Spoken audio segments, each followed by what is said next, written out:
देवेंद्र स्वरूप जी से मेरा संबंध बहुत पुराना। वो जब प्रयागराज में राष्ट्रीय स्वयंसेवक संघ के प्रचारक के रूप में आए थे, तो मैं उस समय भौतिकी विभाग में शोध कर रहा था और राष्ट्रीय स्वयंसेवक संघ का कुछ दायित्व भी मेरे पास था। तो इसलिए उनसे सहज मिलना जुलना शुरू हो गया। एक दिन उन्होंने कहा कि ऐसा है कि मैं जहाँ रहता हूँ, यानी जहाँ उन दिनों संघ का कार्यालय हुआ करता था, वहाँ से विश्वविद्यालय आने में बहुत समय लग जाता है और फिर यहाँ से वहाँ से आओ और कपड़े बदलो और फिर यहाँ आओ और फिर ये करो, थोड़ा सा समय ज़्यादा लगता है। और मैं चाहता हूँ कि ज़्यादा से ज़्यादा समय यहाँ छात्रों के साथ संपर्क में लगाऊं। तो मैंने कहा आपने जो कहा है वो बड़ा सरल है मेरे लिए करना, क्योंकि मैं तो सवेरे प्रयोगशाला में चला जाता हूँ। मेरा कमरा आपके लिए उपस्थित है, छात्रावास का बड़ा कमरा मुझे मिला हुआ था, तो आप यहाँ विराजमान हो जाइए।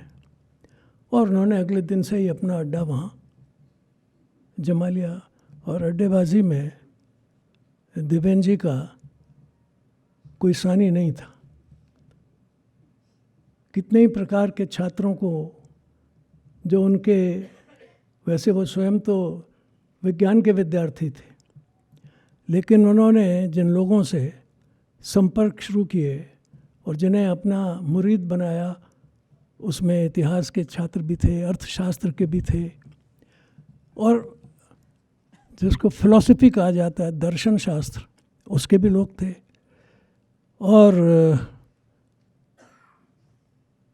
अक्सर ये होता था कि लोग धीरे धीरे उसको देवेंद्र जी का कमरा समझने लगे और मैं उससे बिल्कुल निर्वासित कर दिया गया। लेकिन वो जो तब से उनके साथ गहन आत्मीय संबंध बने, वो बने रहे और मैं एक प्रकार से उनकी विचार यात्रा का बहुत ही निकट से देखने वाले व्यक्तियों में से हूँ। और बाद में जब वो दीनदयाल शोध संस्थान में, फिर उसको भी अड्डे शब्द का ही प्रयोग करूँगा, उनका बड़ा जमावड़ा हुआ, बड़ा अड्डा हुआ, तो उस समय तो बहुत ज़्यादा उनसे विचार विमर्श होता था। और वो बहुमुखी प्रतिभा के धनी थे। ऐसे विषयों पर वो विचार करते थे, बात करते थे और उसमें एक दृष्टि प्राप्त करने की और दृष्टि प्रदान करने की उनकी चेष्टा रहती थी। ऐसे अध्येता आजकल मिलने बहुत कम हो गए। कुछ तो गूगल की कृपा से और कुछ आजकल के अनुसंधान में तरह तरह की सुविधाएं मिल जाने के कारण, और कई बार तो पका पकाया शोध मिल जाने के कारण, अब वो अनुसंधान की भी वो उतनी गरिमा और महिमा नहीं रही जो उस समय थी, जिस समय देवेंद्र जी ने अपना अनुसंधान, अपना शोध और एक गहन अध्यवसाय के साथ उन्होंने एक दृष्टि का उन्मीलन किया था। खैर, उन्होंने बहुत कुछ विषयों पर दृष्टिपात किया है। स्वाधीनता संग्राम के बारे में बहुत कुछ लिखा, उसका इतिहास लिखा, संविधान के बारे में लिखा, हमारे बजाज जी ने उनकी एक व्याख्यान मालिका का आयोजन किया था। महत्वपूर्ण व्याख्यान मालिका है वो। और इस प्रकार से सैकड़ों उनके लेख, निबंध जगह जगह पर प्रकाशित हैं। पुस्तकें तो सब संभालने के लिए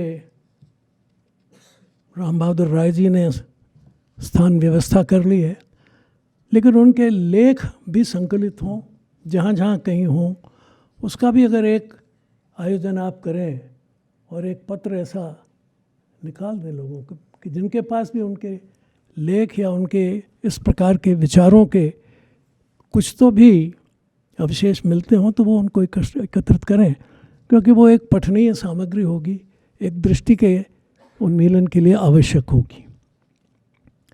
सरस्वती की खोज के बारे में कुछ ज़्यादा ही उनसे संपर्क रहा उन दिनों, और जब मैं जिसको कहा जाए आजकल तो अब फिर से शिक्षा विभाग हो गया है, वरना उस समय उसे ह्यूमन डेवलपमेंट मिनिस्टर कहा जाता था, तो उस समय भी क्योंकि एक बड़ा भारी आंदोलन इस बारे में किया जा रहा था कि ये सरस्वती का मिथक है, और ये जो बीजेपी वाला मिनिस्टर है, ये कुछ सारी पौराणिक गाथाओं को स्थापित करना चाहता है और एक काल्पनिक नदी को हमारे ऊपर थोपना चाहता है।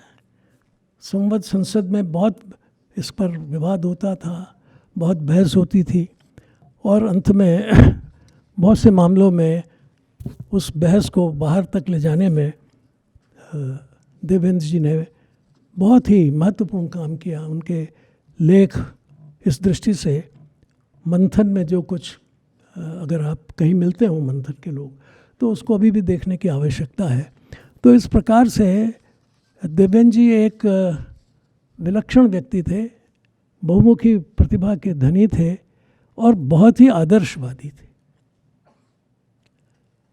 ये एक बहुत महत्वपूर्ण बात है कि एक विद्वान, सिद्धांतवादी व्यक्ति और साथ ही आदर्शवादी व्यक्ति, और बहुत ही, जिसको मैं कहता हूँ, विनम्र स्वभाव के, जैसा हमारे यहाँ विद्या विनय संपन्न जैसा वर्णन है हमारे ग्रंथों में कि ऐसा व्यक्ति होता है, वो उसी प्रकार के थे।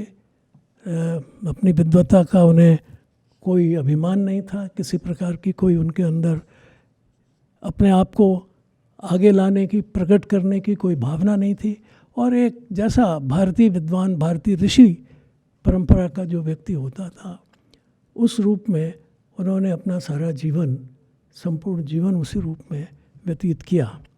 ऐसे महामनीषी को मैं अपना प्रणाम करता हूँ और आशा करता हूँ कि आप में से वो तमाम लोग जो उनके विचारों के प्रति गंभीर हों, उनके साहित्य को अवश्य पढ़ें, और अब तो वो सब यहाँ आपके केंद्र में उपलब्ध है। मुझे आज ये भी पता लगा कि एक और बड़े विद्वान का संग्रह, 1 लाख के करीब पुस्तकों वाला, स्वर्गीय चतुर्वेदी जी, त्रिलोकीनाथ चतुर्वेदी जी का भी यहाँ उपस्थित है, मिला है। तो इतनी बड़ी सामग्री यहाँ इस केंद्र के पास है, तो मैं सबसे अनुरोध करूँगा कि इसका सदुपयोग करें और देखें कि हमारे इस पिछले 50-60 सालों में किस किस प्रकार की विभूतियाँ और क्या लिख रहे थे और क्या संग्रह कर रहे थे, उसका एक अनुमान करें। अब आज का विषय ये वर्तमान विश्व में जहाँ निरंतर और बड़े शीघ्र परिवर्तन हो रहे हैं, वहाँ हम भारतवासी कहाँ खड़े हैं, और इस विश्व की जो दिशा है परिवर्तन की, उसमें हम क्या भूमिका निभाएं। क्योंकि आज जिस सोपान पर भारत पहुंचा हुआ है, उसमें कुछ भूमिका की आवश्यकता तो है ही, परंतु लोग, विश्व के लोग भी कुछ जानना चाहते हैं कि भाई ये भारत कहना क्या चाहता है, हमें क्या करने को कहता है, क्या वही जो हम कर रहे हैं, या उसमें कुछ सुधार, उसमें कुछ उलट, या उसका कोई नया रूप क्या करना चाहता है। और जैसे जैसे हमारी विश्व रंगमंच पर भूमिका बढ़ती गई है, इस प्रकार की आवश्यकता और इस प्रकार की डिमांड, जिसको कहते हैं मांग, ये वैचारिक क्षेत्र में भी काफ़ी तेज़ी से उभर रही है। इस दृष्टि से जब ये मेरे सामने विषय आया तो मैंने कहा कि बहुत गंभीर विषय है, और वैसे तो इस विषय के लिए जैसे हमारे बजाज जी करते रहते हैं, कुछ ज़्यादा बड़ी गोष्ठियाँ होनी चाहिए और अधिक लोगों का इसमें संलाप होना चाहिए, उसका लाभ होगा। लेकिन सबसे पहले तो मैं ये कहना चाहूँगा कि जब हम इसमें आज के विश्व या आज की परिस्थितियों के बारे में कुछ कहते हैं, तो पहली बात तो मैं आपसे ये कह दूं कि मैं इधर चूँकि कुछ लिख नहीं पाता रहा हूँ, तो मेरे जो कुछ पुराने नोट्स हैं उसी में से मैं कुछ आपके सामने अपने विचार प्रस्तुत करूँगा। पहली बात तो यह है कि हम विश्व को किस बिंदु से शुरू करें। क्या सृष्टि के प्रारंभ से शुरू करें? आखिर विश्व तो है, और तब से विश्व निरंतर बदल रहा है, प्रतिदिन बदल रहा है।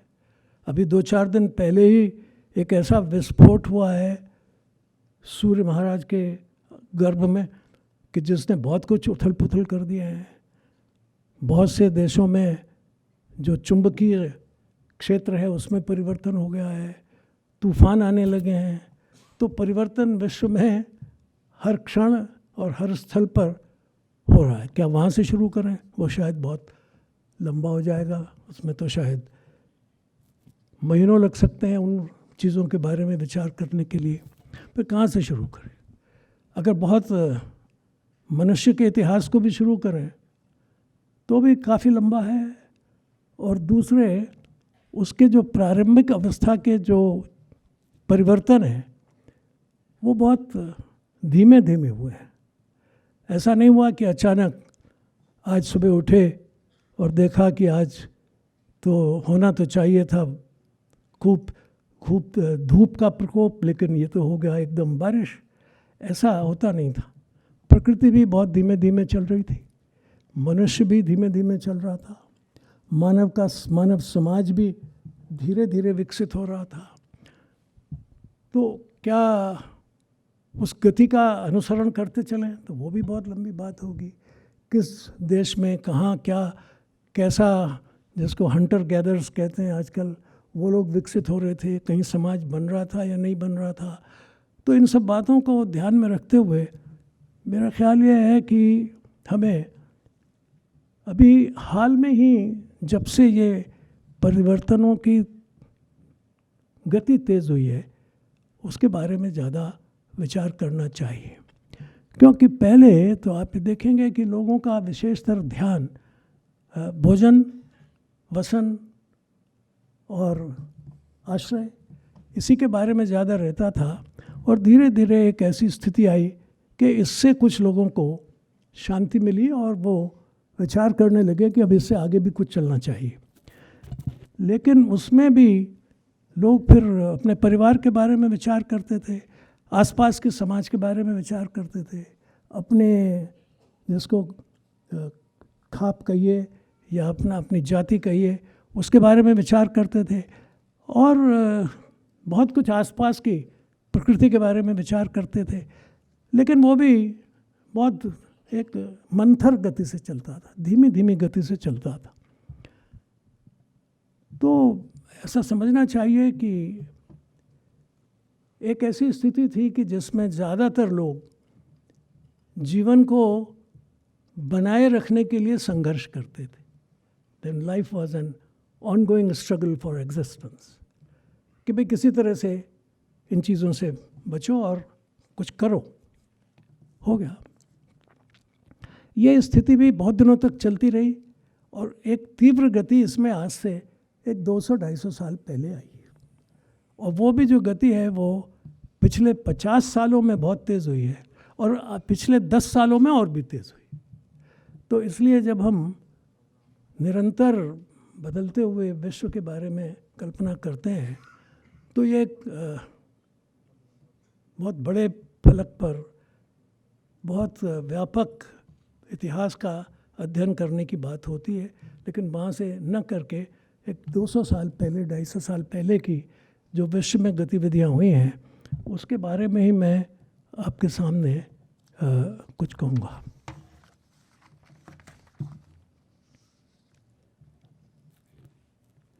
ये ख़ास तौर पर जब से यंत्रों के आविष्कार शुरू हुए,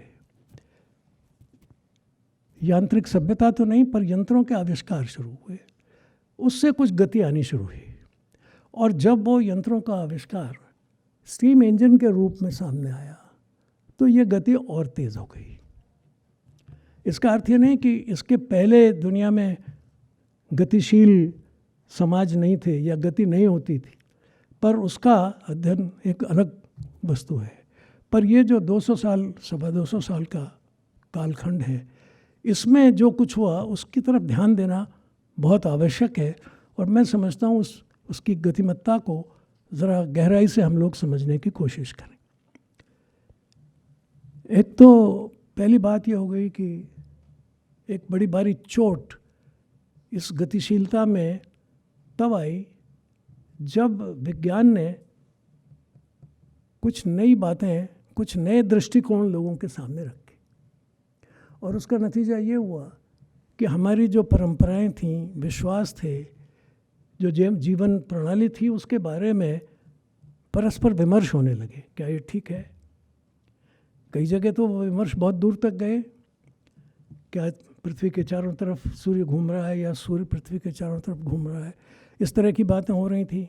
लेकिन इससे आगे बढ़ कर के फिर भी ये बात तो आई कि ख़ास तौर पर पश्चिम में, हमारे देश में तो वो बात नहीं थी, कि ये जो कुछ चर्च के और बाकी ऐसे सिद्धांतों के द्वारा हमको बताया जा रहा है, ये कितना ठीक है, कितना सही है। और इसको लेकर जो भी कुछ विमर्श वहाँ हुए, वो मैं समझता हूँ सबको अच्छी तरह मालूम है कि उससे चर्च और समाज के बीच में, राज्य के बीच में जो कुछ घटनाएं हुई वो हमें मालूम है और उसको मैं विस्तार से नहीं कहना चाहूँगा। लेकिन एक बात तो हुई कि एक बात ये शुरू हो गई कि जो पुराना हमारा एक जीवन का ढर्रा था, जिसमें परमानेंस ज़्यादा थी, स्थायित्व ज़्यादा था, जो आज है वही कल है, वो वही पिछले साल था, वही अगले साल होगा। जो बाबा कह रहे थे वो बेटा मान रहा था, जो बेटा कह रहा था वो पोता मान रहा था। एक स्थायित्व की बात थी, एक स्टेशनरी लाइफ थी, वो बदल गई, उसमें बदलाव आने लगा। और ये बदलाव केवल इन परंपराओं और रूढ़ियों पर ही नहीं था, बल्कि इसको हमें देखें कि इसने एक अनेक प्रकार की नई दृष्टियों को जन्म दे दिया। उसमें एक पहला मेरी दृष्टि में जो एक बड़ा भारी मोड़ आया, वो तब आया जबकि श्रम में और श्रम के उद्देश्य में अलगाव हो गया। हम खेती क्यों कर रहे हैं? पेट भरने के लिए कर रहे हैं या समाज के अन्य लोगों के लिए कर रहे हैं? ये एक श्रम का उद्देश्य है। दूसरा ये कि मैं खेती कर रहा हूँ, अपने लिए नहीं कर रहा हूँ, पर बाज़ार के लिए कर रहा हूँ, किसी और का खेत जोत रहा हूँ। यानी ये जो मेरा श्रम है, पहले मैं अपने खेत में काम कर रहा था, अपने 4 लोग घर के पड़ोस के मिल कर के अपनी खेती चला रहे थे। थोड़े मोटे काम जो थे वो हम एक दूसरे के साथ मिलकर कर रहे थे, पर श्रम का और श्रम का उद्देश्य, इसमें कोई अलगाव नहीं था। लेकिन धीरे धीरे ये श्रम किधर चला कि मैं इस श्रम का विपणन कर सकता हूँ, आई कैन एक्सचेंज। ये जो मेरा श्रम है इसको मैं बेच सकता हूँ। ये जो बदलाव आया, ये जो मोड़ आया, ये मेरे ख्याल से विश्व इतिहास में एक बड़ा भारी मोड़ था कि जो एक मेरी पर्सनल चीज़ थी, मेरा श्रम तो मेरा अपना है ना, ये तो मेरा हाथ पाँव, मेरा श्रम, मेरी गतिविधियाँ, ये तो मेरी अपनी है। लेकिन अब इसको मैं बेच रहा हूँ, वो दूसरों की हो गई। ये जो एक ज़बरदस्त परिवर्तन आया है विश्व के व्यवहारों में, इस पर ध्यान देने की ज़्यादा ज़रूरत है कि श्रम और श्रम के उद्देश्य में अलगाव हो गया। पहले एक आदमी था, वो अपना बढ़ई का काम कर रहा है तो बढ़ई का काम कर रहा है, और वो किसी दूसरे के लिए नहीं कर रहा है, बढ़ई कर रहा है अपना। उसने अपनी कारीगरी सामने रख दी और उसका जो भी उपयोग होगा समाज उसका उपयोग करेगा या कोई उसको ले जाना चाहेगा, लेकिन वो मेरा अपना है। It's not for somebody else, मैं किसी दूसरे के लिए नहीं कर रहा हूँ। लेकिन इस दोष ने ये कर दिया कि मैं बढ़ईगिरी का काम किसी ऐसे कारखाने में कर रहा हूँ या किसी ऐसी वर्कशॉप में कर रहा हूँ जिसका मालिक कोई और है। तो श्रम का विपणन ये एक विश्व इतिहास में मेरी दृष्टि से एक बड़ा मोड़ था। एक बहुत परिवर्तनकारी सोच भी इसने पैदा कर दिया, और धीरे धीरे ये जो वृत्ति थी, इसी से आगे चल कर के वो सारे वेज लेबर जो संबंध थे उनका की विकृति और अनुकृति दोनों पैदा कर दी कि मैं श्रम का मालिक नहीं हूँ, मेरे श्रम का मालिक कोई और है। और इसलिए मैं किसके लिए काम कर रहा हूँ? समाज के लिए नहीं कर रहा हूँ। पहले कम्युनिटी के लिए कर रहा था, बिरादरी के लिए कर रहा था, आस पड़ोस के लिए कर रहा था, स्वांतः सुखाय भी कर रहा था। लेकिन अब ये नहीं, अब वो मैंने, ये क्यों परिस्थिति आई, इसको अच्छी तरह से इसका विभिन्न देशों में और विभिन्न समाजों में इसका अध्ययन किया जाना चाहिए। और मेरा ख्याल ये है कि यही शायद आगे चलकर औद्योगिक समाज की नींव का मुख्य कारण बना, कि जिसमें श्रम और श्रमकर्ता तथा उस श्रम के परिणाम का उपयोग करता, ये एक नई दृष्टि, एक नया समाज के अंदर इस प्रकार की बातें शुरू हो गई। तो धीरे धीरे इसमें से जो और विकृतियाँ आईं या और नई विकास हुआ, जिस रूप में भी हम देखें, वो तो प्राइवेट प्रॉपर्टी का विकास हो गया। धीरे धीरे इसमें से संपत्ति का निर्माण होना शुरू हो गया, क्योंकि जब मैंने श्रम बेचना शुरू किया, किसी के पास ज़्यादा उस श्रम का जो परिणाम था वो ज़्यादा आ गया, तो फिर उसका क्या होगा? तो उसने और लोगों का श्रम खरीदना शुरू किया। फिर उसी से बेहतर श्रम कैसे किया जाए, उसकी कीमत कैसे घटाई जाए, वगैरह वगैरह, वो जितने भी उसके सूत्र आगे थे उसमें से निकलने लगे। और एक सबसे बड़ी बात यह हो गई कि पहले कोई व्यक्ति बिना श्रम के, बिना जो प्रॉपर्टी उस समय थी, बिना उतने हद तक अपने जीवन को यापन करने के लिए जितना आवश्यक था, उस आवश्यकता का मालिक था और उसका उपभोग स्वयं करता था। लेकिन इसने क्या परिवर्तन कर दिया कि ये मिल्कियत तो बदल दी, लेकिन साथ ही साथ इसने ये कर दिया कि मेरी अपनी जो श्रम की प्रवृत्ति है, जो मेरा कौशल है, जो मेरे अंदर की भावना है, उसको भी हमने बिल्कुल चेंज कर दिया। और इसमें से फिर नॉन स्किल्ड और स्किल्ड लेवल्स का विकास होने लगा कि एक ऐसा समाज बन गया कि जिसमें बहुत अधिक सुविधाएं मिलने लगीं और उसने कौशल का विकास करना शुरू कर दिया। तो धीरे धीरे खेती में से जो जिसको आजकल आप खेती और मजदूर कहते हैं या खेती विहीन व्यक्ति कहते हैं, आज बहुत बड़ी मात्रा में है सारे देशों में, हमारे देश में तो बहुत बड़ी मात्रा में। तो ये आ गया, ये पैदा हो गई, एक नई चीज़ पैदा हो गई। और इसने एक बड़ा भारी धीरे धीरे कैपिटल का, पूंजी का स्वरूप बदलना शुरू कर दिया। मेरे पास कुछ ज़्यादा है तो मैं ज़्यादा लोगों की ज़मीन खरीद सकता हूँ, कुछ ज़्यादा लोगों को बेदखल कर सकता हूँ और फिर उन्हें मजदूर बना सकता हूँ। तो ये जो परिवर्तन हो रहा था, ये होना तो शुरू हो गया था आज से 250-300 साल पहले ही, लेकिन इसमें गति और तेज़ आई जब, जैसा मैंने कहा, कि स्टीम इंजन आया और यांत्रिक प्रयोग होने शुरू हो गए। तो फिर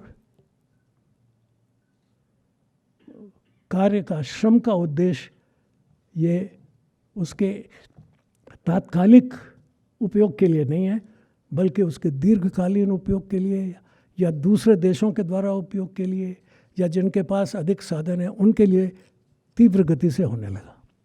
और इस तरह से आप देखेंगे कि बहुत पहले जो व्यक्ति केवल कुछ खास उद्देश्यों के लिए काम करता था, अब वो निरुद्देश्य हो गया, क्योंकि उसे तो किसी दूसरे के लिए काम करना है। तो एक उद्देश्यहीनता का समाज पैदा होता है। वो समाज के जिसके सामने कोई विशेष लक्ष्य नहीं है, क्योंकि पहले वो एक लक्ष्य लेकर चलता था, मुझे अपने लिए उपार्जन करना है, समाज के लिए उपार्जन करना है। अब मैं उपार्जन दूसरे के लिए करूँगा, मेरा श्रम का विपणन हो रहा है, उसका एक्सचेंज हो रहा है। तो इस एक्सचेंज के अंदर जो बहुत कुछ परिवर्तन आए पूंजी के इधर उधर जाने में और नए विचारों में, वो हो गया। अब इसमें से ही आप इसको देखेंगे तो बहुत बड़ी मात्रा में ये ग्रोथ का एक कंसेप्ट सामने आने लगा कि उन्होंने कहा कि भाई ये देखा जाए पहले कि ये जो हो रहा है इसको सिस्टमेटाइज कैसे किया जाए। ये हो तो रहा है, इधर हो रहा है, उधर हो रहा है, पर इसका कोई मानक, कोई इसका परिदृश्य का कोई रंगमंच कुछ तो पता लगे कि ये कैसे हो रहा है, क्या हो रहा है। तो उन्होंने कहा कि फिर इसमें ऐसा किया जाए कि अपने पास अधिक से अधिक सामग्री इकट्ठी की जाए, थोड़ा जितना ज़्यादा हो जाएगा उसका उपयोग हम और अधिक, जिसे आजकल विकास कहते हैं, उस विकास के लिए करना शुरू करेंगे। और वो हुआ। अब जैसे इसका एक अगला परिणाम होगा कि इस पूंजी से अधिक पूंजी पैदा करना। जब एक हाथ में एक स्रोत आ गया कि इससे हम श्रम खरीद सकते हैं, तो पूंजी आदि बड़ी ज़्यादा श्रम खरीद सकते हैं, तो एक कंसंट्रेशन ऑफ वेल्थ शुरू हो गया। और श्रम का उद्देश्य जो एक, मैं कहूँगा जिसको प्राकृतिक उद्देश्य था, हर एक व्यक्ति है, मनुष्य है, जैसे ह्यूमन राइट्स है, ऐसे ही ये मनुष्य के लिए जो मनुष्य का अस्तित्व है, उसके अंदर की जितनी भी खूबियाँ हैं वो तो सब नष्ट हो गई, और वो अब एक यंत्र के द्वारा या यांत्रिक रूप में दूसरों के लिए काम करने लगा। ये एक, जब ये मोड़ आया तब गति और तेज़ हो गई। इससे विकास में का नाम जिसको हम दे रहे हैं, हम आगे चले। और इसका एक स्वाभाविक परिणाम ये था कि जब ये होता है तो इसमें फिर आवागमन बढ़ता है, मोबिलिटी जिसे कहते हैं, वो होनी शुरू हुई, और इसमें से ज़्यादा प्रश्न आने खड़े हुए। और ये प्रश्न में परंपराओं पर, रूढ़ियों पर विमर्श होने लगा कि भाई ऐसा क्यों कर रहे हैं हम, आखिर बाबा जो कह रहा था वो मैं क्यों मानूं। पहले तो एक व्यवस्था में ये मान लिया गया था कि भाई दुनिया चल रही है, जो बाबा ने कहा था वो पोता, और जो पोता कहेगा वो उसका। अब वो कहता है ऐसा क्यों करूं, मैं तो वहाँ था, वहाँ से तो हट के मैं यहाँ गया। और स्थिति इसकी ये हो गई है कि एक बच्चा जो आज के वातावरण में आता है, वो सीधा इस प्रश्न ये करता है कि मैं इस बात को, ये क्या बात है भाई, ये क्यों है, ये सवाल आज प्राथमिक हो गए हैं, क्योंकि वो देख रहा है कि गति बड़ी तेज़ है। जो फ्रिज कल आया था वो आज आउट ऑफ डेट हो गया, जो मोटर गाड़ी का मॉडल था वो ख़त्म हो गया, मेरे चश्मे का मॉडल ख़त्म हो गया, कुर्ते के डिज़ाइन ख़त्म हो गए। तो वो कहता है कि ये तो निरंतर बदल रहा है ना, परिवर्तनशीलता आ गई है इसमें। ये जो गति आई इसके अंदर, वो इसी में से आई कि जब चीज़ों के अंदर के निर्माण के अंदर गति शुरू हो गई। यहाँ तक भी ठीक था, कुछ हद तक परंपराओं के बारे में विचार होना ही चाहिए था, रूढ़ियों के बारे में विमर्श होना ही चाहिए था कि ऐसा क्यों किया जा रहा है, क्यों किया जाना चाहिए, ये सवाल तो उठने ही चाहिए थे, क्योंकि मनुष्य का मस्तिष्क भी तो विकास करता है, उसके अंदर भी तो विचार होते हैं, तो वो भी शुरू हुए। तो परंपराओं का भी एक तरह से मैं कहना चाहूँगा निर्मूल्यीकरण होने लगा। उनकी वैल्यू क्या है, ये वैल्यू लेस है, क्योंकि ये इसका विपणन नहीं हो रहा ना, इसको तो आप एक्सचेंज नहीं कर सकते ना। मैं अपने जीवन पद्धति को किससे एक्सचेंज करूँगा, किसी अपने जैसे वाले से तो करूँगा। तो इसलिए ये एक बड़ा एक ऐसा कालखंड आया जबकि लोगों के सामने वैचारिक दृष्टि से भी व्यामोह पैदा हो गया। तो अब इसके आगे क्या करें? इसके आगे का सवाल ये उठता है कि आपने एक व्यवस्था तो बना ली और उसमें आपने ये भी तय कर लिया कि अब पूंजी का अधिक मूल्य है, तो फिर आगे अब मेरे पास कितनी पूंजी है इसका कुछ लेखा जोखा होना चाहिए। कितनी है, कोई अकाउंटिंग भी तो होनी चाहिए ना। है तो है, पर किसके पास है, मेरे अपने पास है या मैंने किसी के पास रखी हुई है, किसी को उधार दी हुई है, क्या भी किया हुआ है। तो ये सवाल बड़ा उठा और ये सवाल बहुत तेज़ी से पिछली शताब्दी में 19वीं शताब्दी के मध्य में कहिए ज़्यादा तेज़ी से उठा। और इसका पहला प्रश्न ये उठा कि बड़े बड़े देश हो गए हैं, उनके पास कितनी संपत्ति है और किसे संपत्ति माना जाए, किसे देश की पूंजी माना जाए। आफ्टर ऑल हमारी कैपिटल कितनी है, हम पर ऋण कितना है, ये सवाल उसमें से पैदा हुए। और इसकी एक तारीख़ है जो मेरे जन्म की तारीख से मेल खाती है कि अमेरिका में कुजिन्स नाम के, साइमन कुजिन्स नाम के अकाउंटेंट थे, अमेरिकन सारे हिसाब किताब को रखने के लिए, इसको नेशनल अकाउंटेंट कहा जाए जैसे। तो उन्होंने 1934 की 4 जनवरी को अपना फॉर्मूला कि कैसे अकाउंटेंस किया जाए राष्ट्रों की संपत्ति का रखा, और 5 जनवरी को मेरा जन्म होता है। तो मेरे लिए ये बड़ी महत्वपूर्ण तिथि है। अब ये जो कुजिन्स ने कहा, इसका नतीजा क्या निकला है? नतीजा ये निकला, उन्होंने कहा भाई कोई चीज़ ऐसी तो होनी चाहिए कि जो मेज़र करे, जो ये बताए कि हमारे पास कितनी संपत्ति है और क्या हमारी संपत्ति है, क्या नहीं है। तो इसको करते कराते उन्होंने एक अमेरिका के सामने एक मॉडल रखा और उस मॉडल में उन्होंने कहा कि दुनिया के लोगों से भी बात की जानी चाहिए कि भाई हिसाब किताब बराबर होना चाहिए, हमारा सामान वहाँ आ रहा है, उनका सामान वहाँ जा रहा है, तो ये किया जाए। और इसमें से एक अंक निकला जिसको आजकल हम कहते हैं GDP। उन्होंने कहा कोई मेजर तो होना चाहिए कि मेरे पास कितनी है, तेरे पास कितनी है, तेरी संपत्ति कितनी बड़ी, मेरी संपत्ति कितनी बड़ी। अभी देखिए ये 1934 में आके बात हम कर रहे थे 18वीं शताब्दी की, लेकिन इस 150 साल में जो बात आई वो यहाँ आई कि अब हमारे पास इतनी संपत्ति होने लगी। अब वो संपत्ति लूट से आई है, कर्जे से आई है, कहाँ से आई है,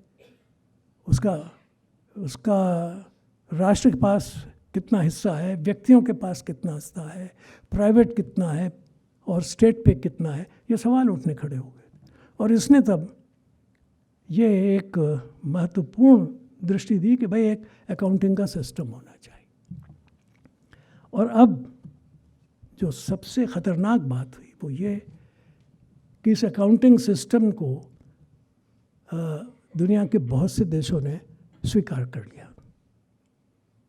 और तब आपकी प्रगति का मापदंड ये हो गया कि आपकी GDP कितनी है। अगर आपकी GDP बढ़ रही है तो आपका विकास हो रहा है, अगर आपकी GDP घट रही है तो आपका ह्रास हो रहा है। तो GDP बिकम्स ए मेजर, मापदंड हो गया। और आज सारी दुनिया इसी एक नंबर से के ऊपर चल रही है। और इस पर कुछ दिनों तक तो कोई सवाल नहीं उठे लेकिन धीरे धीरे सवाल उठने लगे कि अरे भाई ये नंबर तो ठीक है, मगर इससे नापा क्या जाता है? What is this GDP is measuring for? क्या नाप रहा है? आपने नंबर तो दे दिया कि ये आपका पैमाना है, ये बढ़ रहा है तो आप बढ़ रहे हैं, ये घट रहा है तो आप घट रहे हैं, मगर क्या बढ़ रहा है और इसमें क्या घट रहा है, क्या बढ़ रहा है?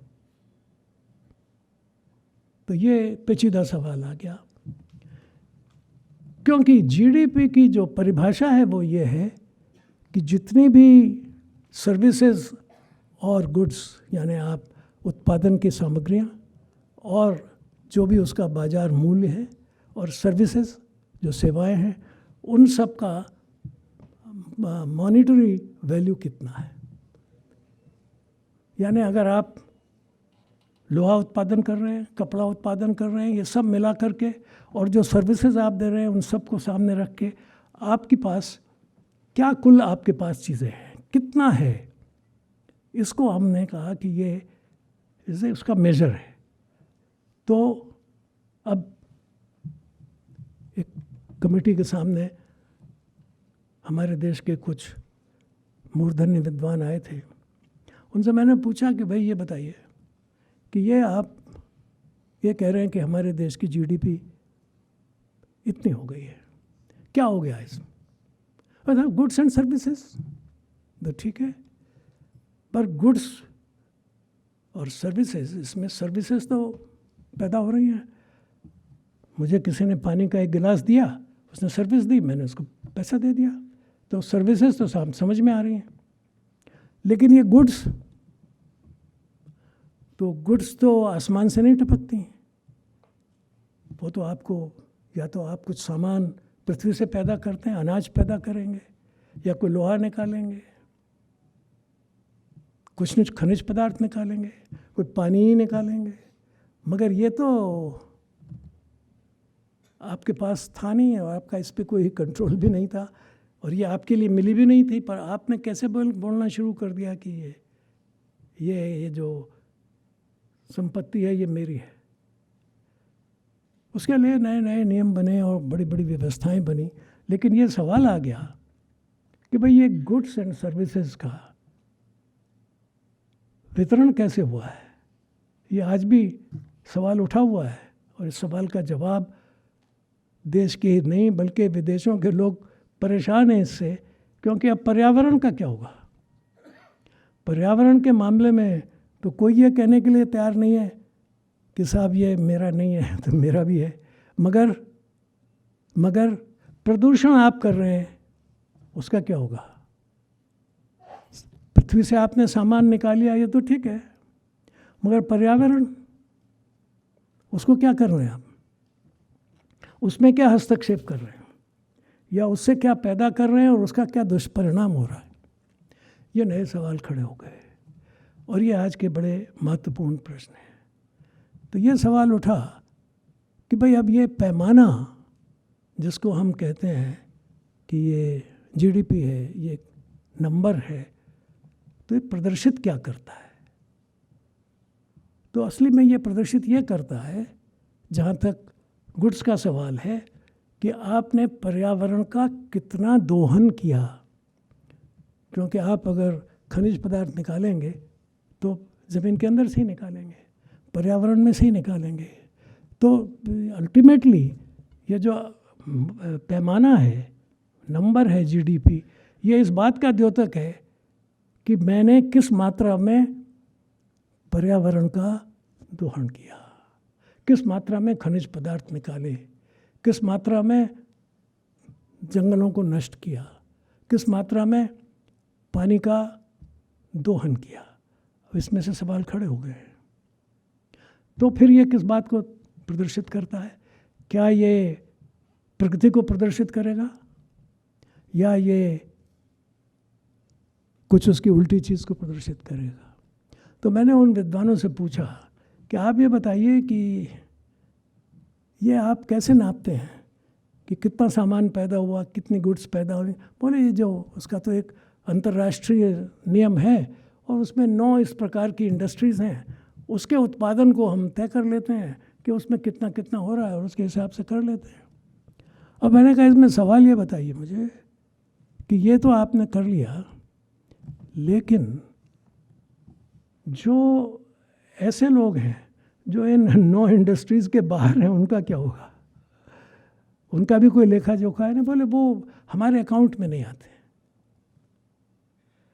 जो मानव समाज की प्रगति का लेखा जोखा रखने वाला नंबर है, वो ये कह रहा है कि केवल इतने प्रतिशत लोग ही का हमें लेखा जोखा रखते हैं और बाकी नहीं, और हम उसे सारे विश्व की और सारे मानव समाज की प्रगति का सूचनांक मान लेते हैं कि ये अगर हो रहा है तो ठीक है।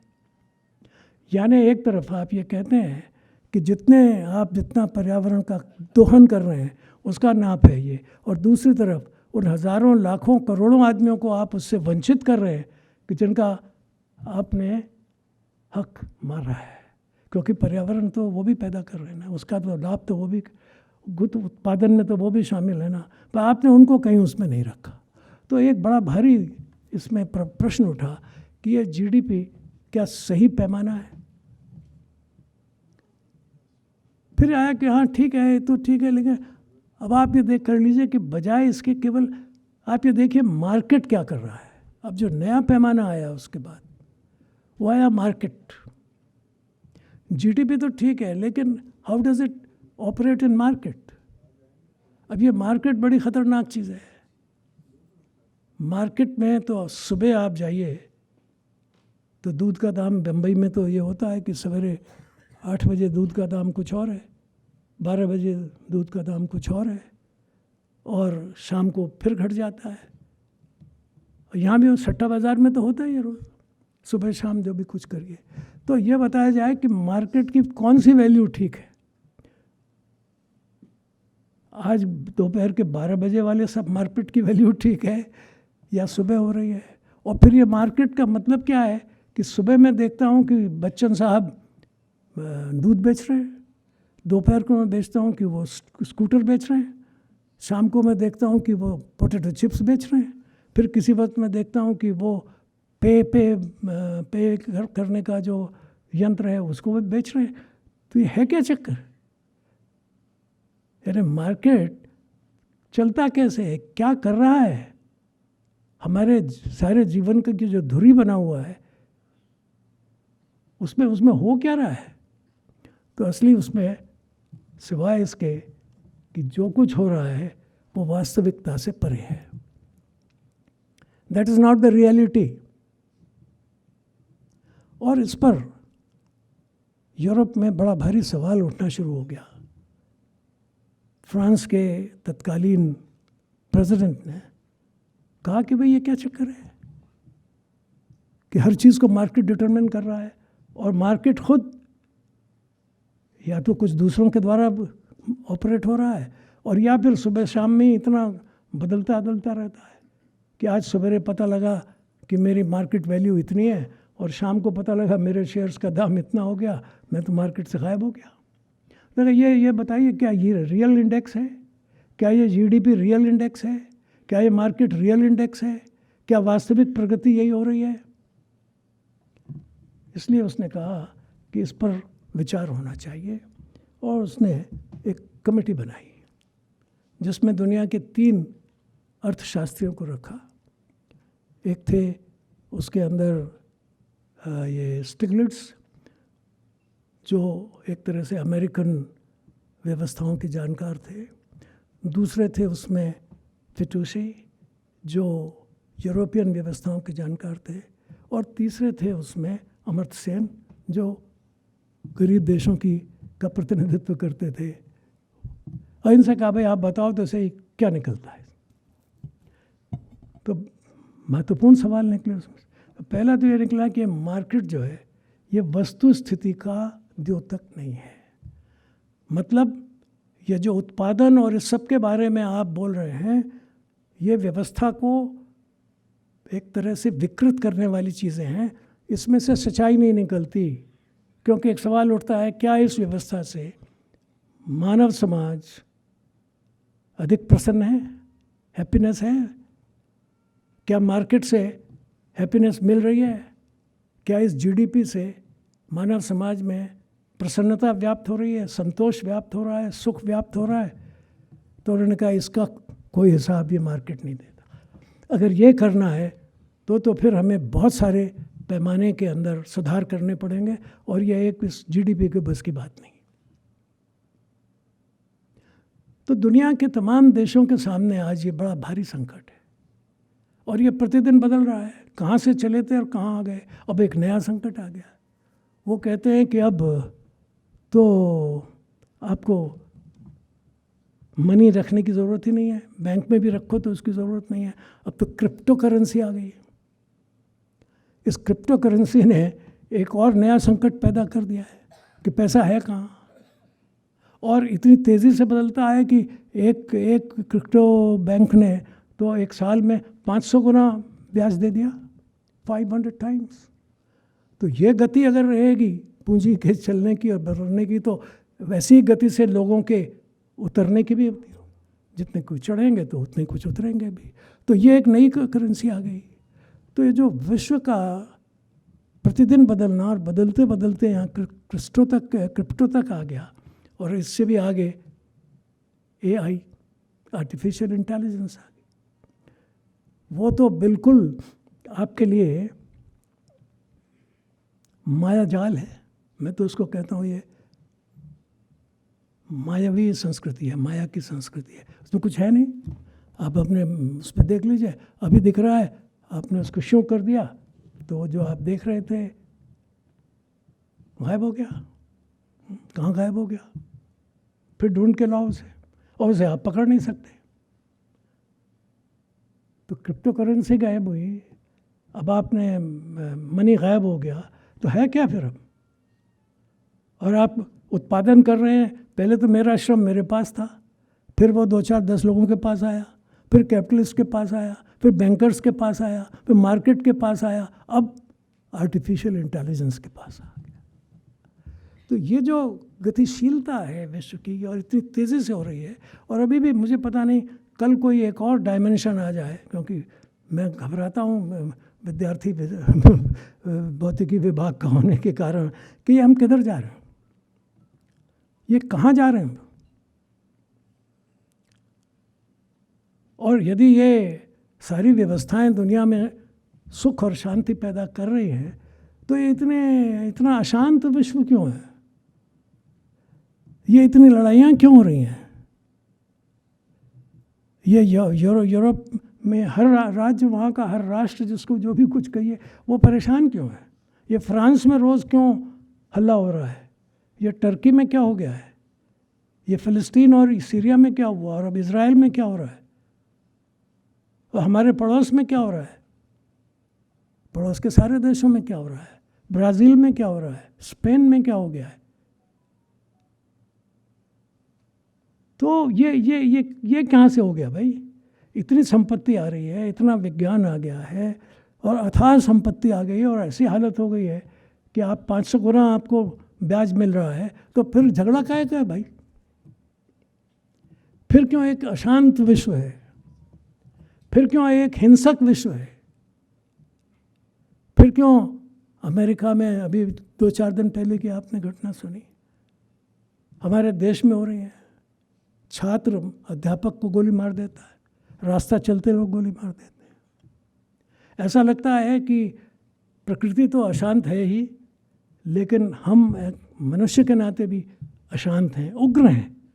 क्या इस सारी पिछली 200 साल 250 साल की व्यवस्था का अंत यही है कि एक अशांत, एक हिंसक, स्वार्थी ऐसा समाज बनाया जाए, जिसमें सिवाय इसके कि कितना अधिक से अधिक मैं लपेट सकूं, समेट सकूं, केवल इसकी तरफ ध्यान दूं, और उसके स्थान पर एक जो सुखी समाज था, भले ही आप उसको कहें कि वो तो बड़ा प्रिमिटिव था, वो तो बहुत ही प्रारंभिक अवस्था में था, वो तो जंगली समाज था, आप कह सकते हैं आज को देख करके। लेकिन जहाँ तक मानव के अस्तित्व का सवाल है, मानव की मानवीय संवेदनाओं का सवाल है, उसमें शायद वो हमसे कहीं अधिक था। वो बांट के खाता था,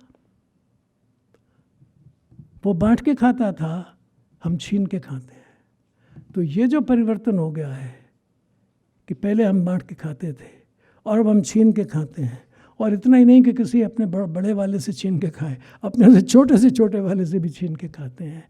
तो ये जो मानवीय सारी दृष्टि में, उसकी प्रकृति में, क्या ये विकास है? ये प्रश्न आकर उठता है। क्या इसे हम विकास माने या विकास का कोई और पैमाना होना चाहिए? ये सवाल आज विश्व के सामने है। विज्ञान ने इसको और भी अधिक तीव्र किया है, और मुझे कहने में कोई संकोच नहीं है कि बहुत सी चीज़ें की शुरुआत विज्ञान में होने वाली घटनाओं से हुई है। आखिर ये एआई क्या है? एआई तो वहीं से आया है।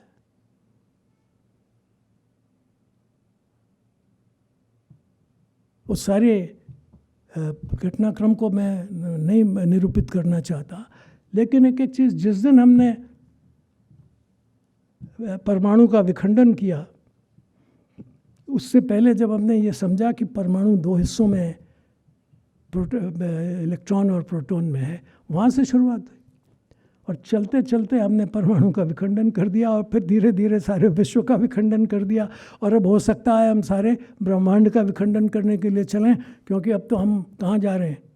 कोई जा रहा है शनि ग्रह पर, कोई जा रहा है बृहस्पति पर, और कोई लोग अब कहते हैं कि ये पता नहीं दुनिया में क्या होगा, तो चलो जो ये अंतरिक्ष है इसी के अंदर डेरा बनाएं।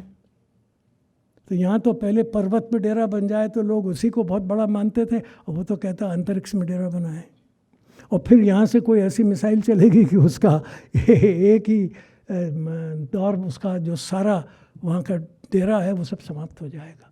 तो सवाल ये है कि इस वैज्ञानिक और आर्थिक तकनीकी इस सभ्यता में विश्व का कल्याण है या नहीं है? अगर है तो फिर तो कोई बात ही नहीं है, फिर तो बहस की कोई ज़रूरत नहीं है। मगर मेरे जैसे लोग ये समझते हैं कि ये गलत है, इसमें विश्व का कल्याण नहीं है। भूटान ने कहा कि ये हैप्पीनेस इंडेक्स लाइए, ये जीडीपी की ज़रूरत नहीं है। मनुष्य में कितनी प्रसन्नता है, वो कितना संतुष्ट है, वो अपने काम से कितना संतुष्ट है, अपने समाज से कितना संतुष्ट है, उसके अंदर ईर्ष्या भाव है तो घट रहा है कि नहीं, ये क्या हो रहा है? और उसके लिए उन्होंने कहा कि हमारे जो धर्मशास्त्र है, जिस प्रकार का बुद्धिज़्म उन्होंने अपनाया है, वो कहते हैं कि जीवन ऐसा होना चाहिए, इतना इससे ज़्यादा आप संग्रह नहीं करें, आप पर्यावरण पर ज़्यादा ध्यान दें, आप अपनी मानसिक शांति पर ज़्यादा ध्यान दें। कोई पुरानी बात आ गई ना कि एक आदमी था, वो सुखी था कि अपने लिए अनाज पैदा कर लिया। अब लोग कहेंगे कि इसका अर्थ है कि आप हमें पीछे ले जाना चाहते हैं। नहीं, मैं आपको पीछे नहीं ले जाना चाहता, लेकिन मैं तो आपको आगे ले जाना चाहता हूँ उस स्थिति में कि जहाँ आप जो कुछ कर रहे हैं उससे आप सुख का भी अनुभव करें। अगर वो आपको हैप्पीनेस नहीं दे रहा है तो उसको बदलने की आवश्यकता के लिए मैं आपसे आग्रह कर रहा हूँ। और अगर वो दे रहा है तो फिर झगड़ा काहे का? फिर ये इतने युद्ध क्यों है? फिर ये इतनी आपाधापी क्यों है? अगर ये हो रहा है तो फिर ये क्यों हो रहा है? ये सवाल है, और उसका एक उपाय ढूंढना होगा। और मेरी दृष्टि में भारत इस मोड़ पर है कि अगर वो अपनी स्थिति को, अपनी चेतना को, अपने आप के अनुभवों को ध्यान में रख के एक संतुलित जीवन का दृष्टिकोण लोगों के सामने रखे। ये संतुलित जीवन का दृष्टिकोण रखना भारत की एक महत्वपूर्ण योगदान के रूप में विश्व को भेंट होगी कि हम दुनिया को ये बताएं। और क्या हम बता सकते हैं? अब सवाल ये है इसमें, वहाँ तो ये है, हम कहाँ खड़े हैं इसमें? क्या हम इसी रास्ते को अपने किसी ढंग से लेकर के पर रास्ता यही रहे, इसका विचार कर रहे हैं, या हम एक भारतीय दृष्टिकोण से इन सारी चीज़ों का संतुलन बनाते हुए कर सकते हैं। सवाल यहाँ है, क्या ये टेक्नोलॉजी ये निरुद्देश्य होगी, ये इसका कोई हम उपयोग नहीं करें? क्या ये दृष्टि है? क्या इसी का केवल उपयोग करें, ये दृष्टि है? या हम कुछ तीसरी यांत्रिक और आर्थिक व्यवस्थाओं का निर्माण करें, उसके बारे में कुछ विमर्श शुरू करें, कुछ मॉडल भी बनाएं? ये हो सकता है। मेरा दृढ़ विश्वास है कि ये हो सकता है। अगर आखिर अभी हमने एक ही बात तो छोड़ी दुनिया के सामने कि भाई योग, मैं एक छोटा उदाहरण देता हूँ, बहुत उदाहरण दे सकता हूँ, लेकिन वो जो सर्वमान्य बात, तो क्या हुआ उसमें? दुनिया ने हाथों हाथ उसको लिया। क्यों? क्योंकि दुनिया परेशान थी, एक परेशान लोग यहाँ आते थे। मैं देख रहा था बहुत सालों से कि बनारस में लोग दम मारो दम लेके सीढ़ियों पर बैठे हुए हैं। हमारे देश में सैकड़ों लोग हिप्पी बने हुए घूम रहे थे। उसके बाद फिर दौर आया जब आपके ये कॉन्शियस वाले कृष्ण कॉन्शियस वाले लोग आए, तो उन्होंने को लगा कि भाई वहाँ से तो यही अच्छा है, तो दम मारो दम से आप हटे और आप आ गए यहाँ। तो अब क्या ये करें? क्या सारी दुनिया में कीर्तन करने वालों का ही एक जत्था पैदा कर दें? क्या करें? ये सवाल, ये हम कहाँ खड़े हैं? क्योंकि वहाँ जो कुछ हो रहा है, मैं बड़ी विनम्रता से कहना चाहता हूँ, उसका अनुकरण करने से तो हमें कुछ नहीं मिलेगा, क्योंकि उन्हीं को कुछ नहीं मिल रहा, वही परेशान है। क्यों? क्योंकि अब जो वहाँ मूवमेंट शुरू है, उसका नाम मालूम है क्या है? उसका नाम है डी ग्रोथ। कि ये ग्रोथ बहुत बेकार है, इससे पिंड छोड़ो, डी ग्रोथ। और वहाँ के अर्थशास्त्री और वैज्ञानिक अब इस प्रश्न पर, इस मसले पर गहराई से विचार कर रहे हैं। एक शोध उन्होंने किया, अर्थशास्त्री ने, कि पिछले 50 सालों में इंग्लैंड ने क्या कुछ किया। तो उसने कहा, सारा अपना अर्थशास्त्र का निचोड़ लगा के, कि पिछले 60 सालों में इंग्लैंड ने केवल डेबरी पैदा किया है, केवल उसने कूड़ा करकट इकट्ठा किया है, बाकी तो कुछ नहीं किया। उसने कहा, आपके घर में 6 गाड़ियाँ हैं, मगर उपयोग तो आप एक का कर रहे हैं, 5 तो बेकार हैं। पर आपने पर्यावरण का कितना नुकसान कर दिया, क्या कर दिया आपने? तो उसने कहा, इसे बंद करो, गेट आउट ऑफ इट। अब इस प्रकार के ग्रंथ वहाँ लिखे जा रहे हैं, वैज्ञानिक इस बातों पर बोल रहे हैं। ख़ास तौर पर ये आपके स्पेनिश, उनका तो मूवमेंट ही डी ग्रोथ है, और वो ज़्यादातर इकोनॉमिस्ट और साइंटिस्ट हैं। वो कहते हैं कि इससे पिन छुटाओ भाई, एक संतुलित व्यवस्था की आवश्यकता है जिसमें सब कुछ हो सकता है, होना चाहिए। बिना यंत्र के भी मनुष्य नहीं रहेगा, यंत्र भी होगा, समृद्धि भी होगी, लेकिन उसके साथ साथ शांति भी होनी चाहिए। उसके साथ साथ विश्व में ये प्रतिदिन का हाहाकार ये भी नहीं होना चाहिए। तो ये संतुलन, इसकी ज़रूरत आज है, और ये काम हम कर सकते हैं। जैसा मैंने बताया कि एक हमने योग दिया, नतीजा कहाँ तक आया कि बान के मून ने कहा कि भाई अगर यूनेस्को और यूएनओ अपनी बैठकों के पहले वहाँ आने वाले लोग 5 मिनट योग निधि स्थान करके आए तो शायद अच्छे फैसले ले सकेंगे। मैं नहीं समझता कि इस बात पर भारत में कभी हमने विमर्श किया है, हम करते ही नहीं इस बात। तो क्या एक अंतर्राष्ट्रीय मसलों को सुलझाने का, जिसमें शांति और व्यवस्था का मूल मंत्र आप देते हैं, उसका सूत्रपात आप कर सकते हैं। तो ये जिम्मेदारी है हमारी, क्योंकि हम हमेशा से बोलते आए सब सुखी हों, सब शांत हों, किसी को भी कोई कष्ट न हो, सर्वे भवन्तु सुखिनः हम बोलते आए। तो हम क्या कर रहे हैं इस मामले में? हम कहाँ खड़े हैं? एक छोटी सी बात हमने की और नतीजा आप देख रहे हैं उसका। लेकिन अब इसको अगर हम बड़े पैमाने पर करें तो भारत को एक ऐसे मॉडल को देने की आवश्यकता है कि जिसमें विज्ञान भी होगा, अध्यात्म भी होगा, शांति भी होगी और जीवन की सामान्य आवश्यकताएं वो हर एक प्राणी को सुलभ होंगी। मैं प्राणी की बात कह रहा हूँ, उसमें गाय बैल और कुत्ते बिल्ली सब शामिल है। वो केवल मानव मात्र के लिए नहीं, बल्कि वो हर प्राणी के लिए है। जैन मुनि तो बेचारे कोई प्राणी को किसी प्रकार का क्लेश ना हो उसके लिए मुंह पर भी बांट कर चलते हैं। तो ये हमारे लिए एक चैलेंज है। और हमारे छोटे पड़ोसी भूटान ने तो कहा ना कि हाँ ये होना चाहिए। नॉर्वेजियन कंट्रीज़ में ये बात उठकर खड़ी हो गई है। वो कहते हैं नहीं, हम ये जीडीपी नहीं मानते और नहीं मानना चाहिए, क्योंकि वो मानव के सही विकास का लक्षण नहीं है। वो मानव के शोषण की तो इंडेक्स है। हम कितना शोषण कर रहे हैं, कितना पर्यावरण को नुकसान पहुंचा रहे हैं, कितना एक दूसरे से झपट्टा मार रहे हैं, उसका तो वो इंडेक्स है, उसका तो संकेतक है। लेकिन मानव कितना सुखी है, सभ्यता कितनी विकसित है, जीवन कितना समृद्ध है, प्रकृति कितनी शांत है, इसकी तरफ तो हम विचार नहीं कर रहे। और आज हमने क्या किया है कि हम स्वयं तो अशांत हैं ही, हमने प्रकृति को भी अशांत कर दिया है।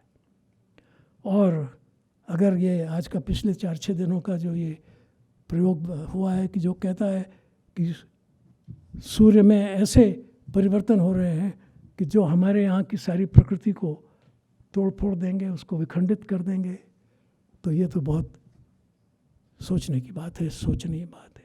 इसलिए यहाँ मेरा अनुरोध है कि भारत में ये विमर्श होना चाहिए कि हमें सारी परिस्थिति का कैसे संतुलित रूप में एक प्रयोग करके दिखाएं। हमारे विश्व को हमारी आवश्यकता है, हमारे जीवन की जो हमारे सूत्र रहे हैं उनकी आवश्यकता है। कई बार मेरे से कहते हैं कि आप तो भौतिक छात्र के विज्ञान के छात्र रहे, ये आप क्या गांधीवादी बात बोल रहे हैं। मैंने कहा अगर गांधी सही बोल रहा है तो उसकी बात भी बोलेंगे, भाई इसमें क्या दिक्कत है। अगर विवेकानंद सही बोल रहा है तो उसको बोलने में क्या दिक्कत है, अगर वो सही निदान दे रहे हैं। अगर भारतीय पद्धति, भारत का विकास का मॉडल अगर दुनिया को कोई नया रास्ता दिखा रहा है और जिसमें अधिक शांत और संतुलित जीवन हो, जिसमें एक पर्यावरण और मानवीय संतुलन, जिसमें हम और ये हो सकता है क्योंकि हमने विश्व को एक कुटुंब माना और हमने ये कहा कि जीवन को आप टुकड़ों में बांटकर नहीं देख सकते। जीवन समग्र है, जीवन खंडित दृष्टि से नहीं चल सकता, रिडक्शनिस्ट अप्रोच नहीं चलेगी। इसलिए आप एक समग्र दृष्टि वाला समुच्चय, समग्र ये साबित कीजिए। इंटीग्रल फॉर्मेशन हो जिसमें आप जीवन के हर टुकड़ों को अलग अलग मानकर करेंगे तो वहाँ फिर झगड़े शुरू हो जाए। जीवन समग्रता में देखा जाना चाहिए और ये केवल जिसको हम कहते हैं संघर्ष का नहीं है, it's not a struggle for existence, नहीं, ये एक शांत समृद्ध विश्व के निर्माण की यात्रा है। और वो यात्रा हमारे देश ने की है, बहुत दिनों तक की है, बीच में खंडित हो गई। उसको फिर से जागृत करने की आवश्यकता है।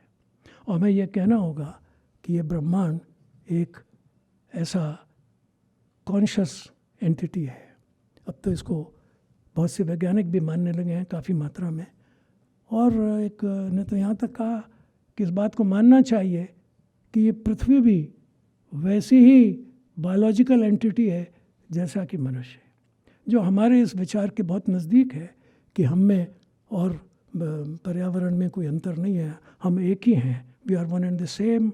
ये जो हम कहते रहे, जो एकात्म हमारी दृष्टि है कि इसमें सब में कहीं कोई भेद नहीं है, उसी का वो जिसको आजकल गया नाम से बहुत, गया प्रिंसिपल जिसका बहुत आजकल नाम हो रहा है, जिसने आज से करीब 40-50 साल पहले इस सिद्धांत को कहा था कि अर्थ इज़ ऑल्सो